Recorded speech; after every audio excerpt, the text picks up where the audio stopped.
পরবর্তী ক্লাসে আমি Shekhar Chatterjee. Welcome back to Chatterjee commerce academy. আজকে আমরা পরবর্তী অ্যাডজাস্টমেন্টগুলো করব। নেক্সট অ্যাডজাস্টমেন্ট হচ্ছে আউটস্ট্যান্ডিং এক্সপেন্সেস। আউটস্ট্যান্ডিং মানে হচ্ছে দিতে বাকি। ব্যবসায় যে খরচাগুলো এখনও দেওয়া হয়নি সেই খরচাগুলোকে আউটস্ট্যান্ডিং বলা হয়। ট্রেডিং অ্যাকাউন্ট আর প্রফিট অ্যান্ড লস অ্যাকাউন্টে পার্টিকুলার যে খরচাটা আছে, যদি ডাইরেক্ট এক্সপেন্স হয় তাহলে ট্রেডিং অ্যাকাউন্টে বসবে, ওই খরচার সঙ্গে যোগ হবে। আর যদি ইনডাইরেক্ট খরচা হয়, মনে করো ওয়েজেস আউটস্ট্যান্ডিং আছে, তাহলে ট্রেডিং অ্যাকাউন্টে যোগ হবে। আর যদি মনে করো স্যালারি আউটস্ট্যান্ডিং আছে, তাহলে প্রফিট অ্যান্ড লসে যোগ হবে। আর এটাকে শো করতে হয় ব্যালেন্স শিটের লায়াবিলিটিসে, কারণ যেটা আমার দিতে বাকি, ব্যবসা দিতে বাকি, সেটা দায় দিতে হবে তাকে। সেই জন্য এটা লায়াবিলিটিস দায়, লায়াবিলিটিস সাইডে লায়াবিলিটিসের দিকে বসবে। এর জার্নাল এন্ট্রি কী হবে?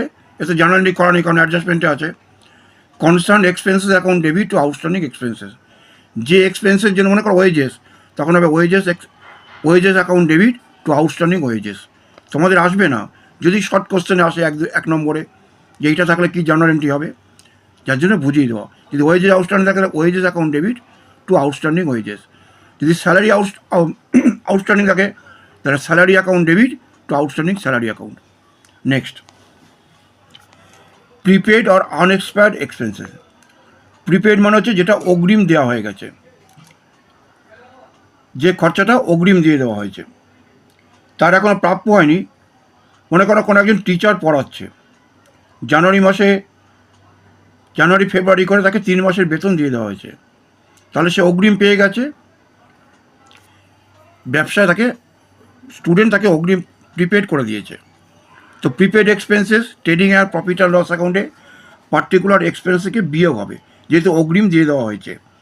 কারণ যদি 1000 টাকা খরচা হয়, কাউকে 3000 টাকা দেওয়া হয়, সেই বছরের ব্যালেন্সে কিন্তু 1000 টাকাই দেখাতে হবে। আর যেহেতু প্রিপেড অগ্রিম দিয়ে দেওয়া হয়েছে, পরবর্তীকালে আমি এর সার্ভিস পাবো, ওই জন্য এটা ব্যালেন্স শিটের অ্যাসেট দিকে বসবে। তাহলে ট্রেডিং আর প্রফিট অ্যান্ড লস অ্যাকাউন্টে যে খরচাটা আছে, মনে করো ওয়েজেস প্রিপেড করেছে, যে কাউকে যদি ওয়েজেস প্রিপেড করা হয়, 2 মাসের ওয়েজে অগ্রিম দিয়ে দিচ্ছে, তাহলে ওই 2 মাসে কাজ করতে বাধ্য, আর তাকে দিতে হবে না। তাহলে পার্টিকুলার এক্সপেন্সেস থেকে এটা বিয়োগ করতে হবে ওই বছরে। আর ব্যালেন্স শিটে অ্যাসেট দিকে বসবে, কারণ এটা অ্যাসেট। জার্নাল এন্ট্রি হবে prepaid expenses account two concern expenses account. Accrued income. Accrued income মানে যে ইনকামটা আমার পেতে বাকি, কোনো সার্ভিস বা কাজ করা হয়ে গেছে কিন্তু সেটা এখনও পাওয়া যায়নি। অ্যাক্রুড ইনকাম অ্যাসেট ট্রেডিং আর প্রফিট অ্যান্ড লস অ্যাকাউন্টে পার্টিকুলার ইনকামের সঙ্গে যোগ হবে, আর ব্যালেন্স শিটে অ্যাসেট দিকে বসবে। অ্যাক্রুড ইনকাম যে ইনকামটা পেতে বাকি, সুতরাং এটা অ্যাসেট। ট্রেডিং অ্যাকাউন্ট আর প্রফিট অ্যান্ড লস অ্যাকাউন্টের ইনকামের সাথে যোগ হবে, ব্যালেন্সে অ্যাসেট দেবে। Next, income receive in advance.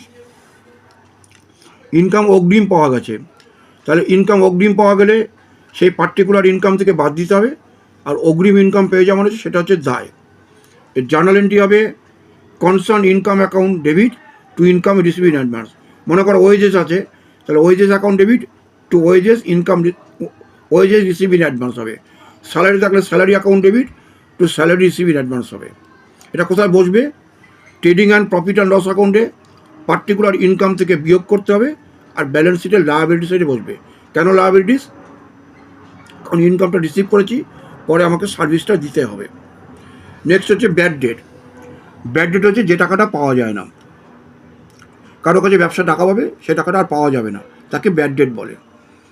Journal entry হবে bad date account debit two debtors. ব্যবসার টাকা যাদেরকে পায় তাকে ডেটর্স বলা হয়। এটা প্রফিট অ্যান্ড লসের ডেবিট সাইডে বসবে, আর ব্যালেন্স শিটে সানডি ডেটর্স থেকে বাদ যাবে। কেন ডেবিট সাইডে বসবে? কারণ ব্যাড ডেট হচ্ছে লস হচ্ছে, টাকাটা পাওয়া যাচ্ছে না, ব্যবসার লস হচ্ছে। নমিনাল অ্যাকাউন্টের নিয়মে ডেবিট দিকে বসবে, আর ব্যালেন্স শিটে ডেটর্সের অ্যামাউন্ট থেকে বাদ দিয়ে সেটা কম করে দেখাতে হবে। নেক্সট হচ্ছে ম্যানেজার্স কমিশন।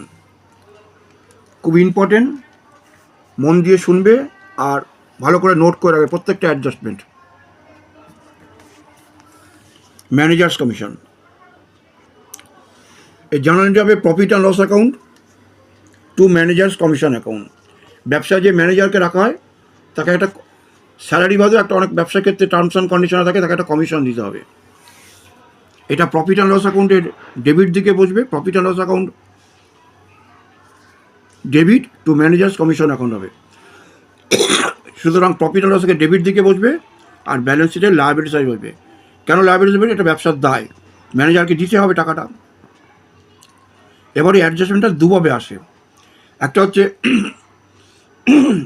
যে নেট প্রফিটটা হবে, amount of net profit before charging such commission. যে নেট প্রফিটটা হবে তার উপর বিফোর চার্জ করে কমিশন হবে। আর একটা হচ্ছে amount of net profit after charging such commission. আমি এক্সাম্পলতে বুঝিয়ে দিচ্ছি। Suppose the net profit of a business is ₹110 before charging such commission. 10% of the profit before charging such commission. কী বলেছে? বলছে মনে করো 110 টাকা ব্যবসার প্রফিট হয়েছে আর ম্যানেজারকে বিফোর চার্জিং কমিশন দেওয়া হবে।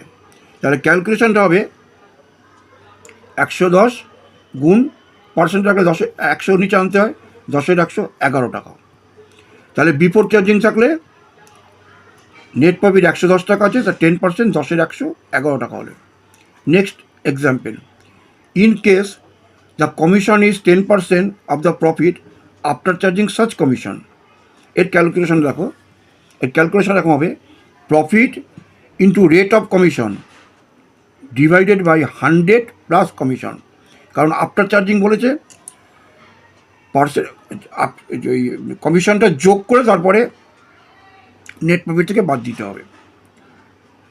তাহলে নেট প্রফিট হয়েছিল 110 টাকা ইন্টু 10% প্রফিট, 100 যোগ 10, 10% কমিশন, 110 টাকা, কাটাকুটি হলো 10 টাকা। এই অ্যাডজাস্টমেন্টটা খুব ইম্পর্টেন্ট, ভালো করে নোট করে দেখে বুঝে নেবে। ভিডিওটা ভালো লাগলে লাইক শেয়ার কমেন্টস করবে। পরবর্তী ক্লাসে নেক্সট অ্যাডজাস্টমেন্ট